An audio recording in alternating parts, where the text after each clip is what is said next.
नमस्ते, मैं सौरभ हूं और आप देख रहे हैं दी लल्लन टॉप। गुनगुनी सर्दी के साथ लौटा है हमारा खास शो संसद में आज। The government released all prisoners, released the curfew. Rajya Sabha में विदेश मंत्री डॉक्टर एस जयशंकर ने चीन को क्या चेतावनी दी थी? लोकसभा में क्या हुआ कि ओम बिरला ने कांग्रेस नेता अधीर रंजन चौधरी से बातचीत के बीच नाराजगी दिखा दी? ये अधिकार प्लीज आप बैठिए, ये अधिकार अध्यक्ष का है, तो अध्यक्ष के आसन को आपने चुनौती दी नहीं दी। हंगामा ऐसा कि अधीर रंजन चौधरी का माइक ही बंद कर दिया गया। वो माइक ऑन करने की गुहार लगाने लगे।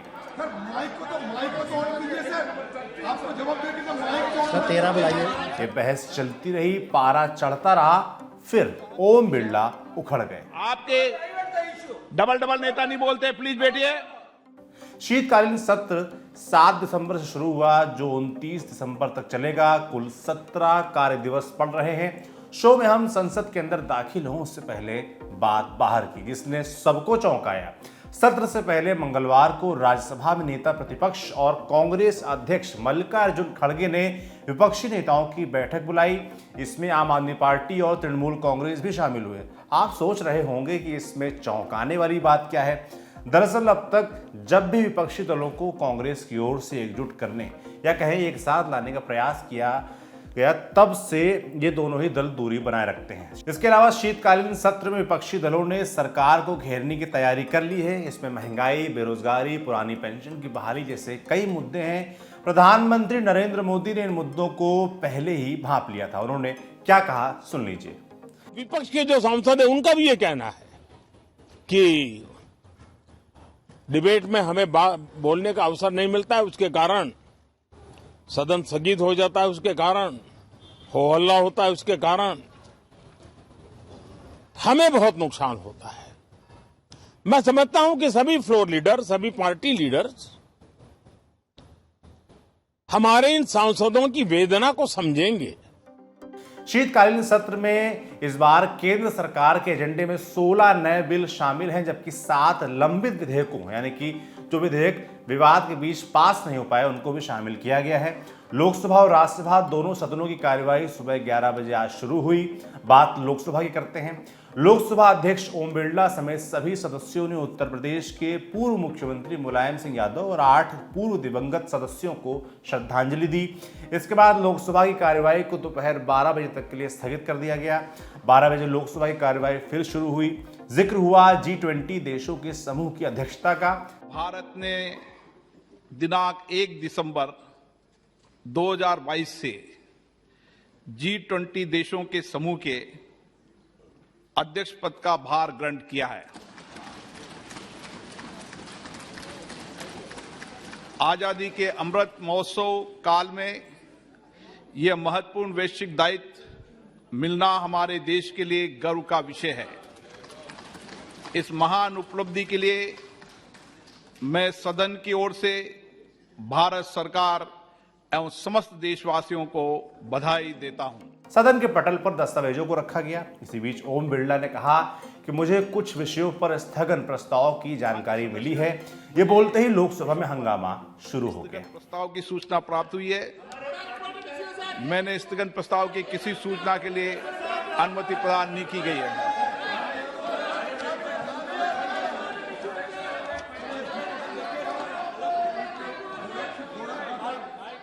कांग्रेस नेता अधीर रंजन चौधरी ने कहा कि इस सरकार ने विपक्ष के सभी अधिकार छीन लिए हैं।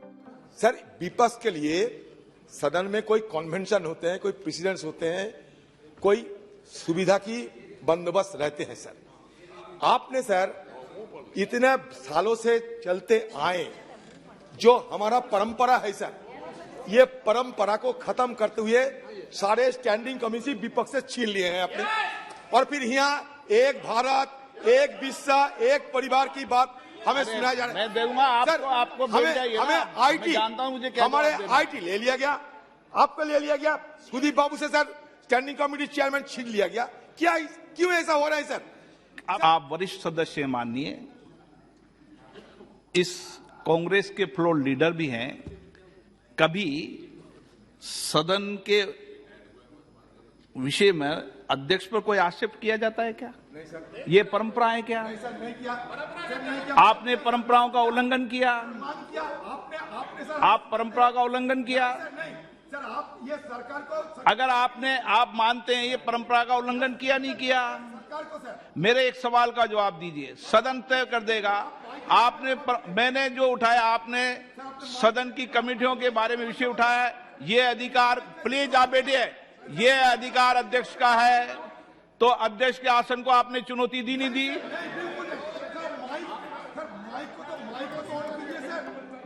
शून्यकाल के बाद लोकसभा की कार्यवाही को दोपहर 2 बजे तक के लिए स्थगित कर दिया गया। कार्यवाही जब फिर शुरू हुई तो लोकसभा में मल्टी स्टेट कोऑपरेटिव सोसाइटी सुधार बिल 2022 पेश किया गया। बता दें कि केंद्रीय मंत्रिमंडल ने 12 अक्टूबर को बहुराज्य सहकारी अधिनियम में संशोधन को मंजूरी दी थी। वर्तमान समय में देश भर में 1500 से ज्यादा बहुराज्यीय सहकारी समितियां हैं। संशोधन को संचालन व्यवस्था और चुनावी प्रक्रिया में सुधार, निगरानी तंत्र को मजबूत करने और पारदर्शिता के साथ जवाबदेही बढ़ाने के लिए लाया गया है। इस विधेयक पर कांग्रेस सांसद मनीष तिवारी ने विरोध जताया। उन्होंने कहा कि यह विधेयक वापस लिया जाना चाहिए क्योंकि ये विधेयक संघीय भावना का हनन करता है। बंगाल की बहरामपुर लोकसभा सीट से कांग्रेस सांसद अधीर रंजन चौधरी भी इसके विरोध में नजर आए।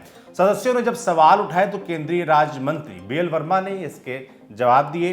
लोकसभा में नियम 370 के अधीन विभिन्न मामले उठाए गए। इसके बाद लोकसभा में एंटी मैरीटाइम पायरेसी बिल 2019 पर चर्चा की गई। अब राज्यसभा की ओर चलते हैं। राज्यसभा की कार्यवाही सुबह 11 बजे शुरू हुई। यहां प्रधानमंत्री नरेंद्र मोदी ने उपराष्ट्रपति जगदीप धनखड़ का अभिनंदन किया। आदरणीय सभापति महोदय, आज आप संसद के उच्च सदन के मुखिया के रूप में अपनी नई जिम्मेदारी का औपचारिक आरंभ कर रहे हैं।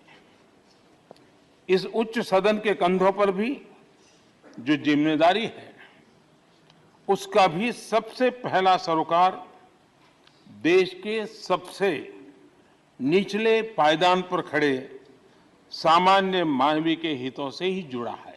हमारे पूर्व उपराष्ट्रपति जी और पूर्व सभापति जी इस सदन का मार्गदर्शन करते थे और उनकी शब्द रचनाएं, उनकी तुकबंदी सदन को हमेशा प्रसन्न रखती थी। ठहाके लेने के लिए बड़ा अवसर मिलता था। मुझे विश्वास है कि आपका जो हाजिर जवाबी स्वभाव है वो उस कमी को कभी खलने नहीं देगा और आप सदन को वो लाभ भी देते रहेंगे। दरअसल सभापति के तौर पर उपराष्ट्रपति जगदीप धनखड़ पहली बार उच्च सदन की कार्यवाही का संचालन कर रहे हैं। पीठासीन सभापति जगदीप धनखड़ के अभिनंदन के दौरान नेता प्रतिपक्ष मल्लिकार्जुन खड़गे ने शेर सुनाया तो ठहाके लगने लगे। मेरे बारे में कोई राय मत बनाना गालिब, मेरे बारे में कोई राय मत बनाना गालिब, मेरा वक्त भी बदलेगा, तेरी राय भी बदलेगी। बारी है रामदास आठवले की। आदरणीय महोदय, मैं तो अन्याय के खिलाफ लड़ा हूं।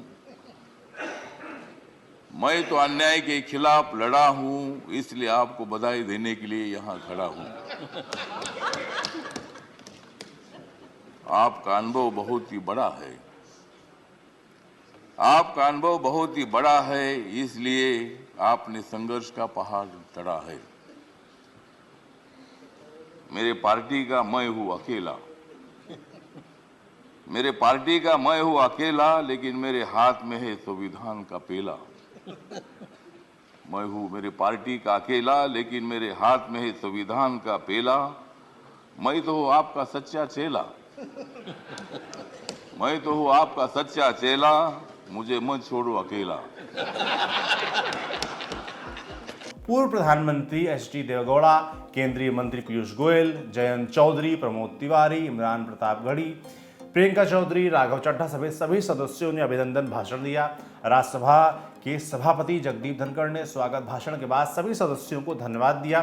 फिर अपने कामकाज को शुरू करते हुए उन्होंने कहा कि भारत को G20 की मेजबानी मिलना देश के लिए गौरव की बात है। इसके साथ ही सदन की कार्यवाही को 1 घंटे के लिए स्थगित कर दिया गया।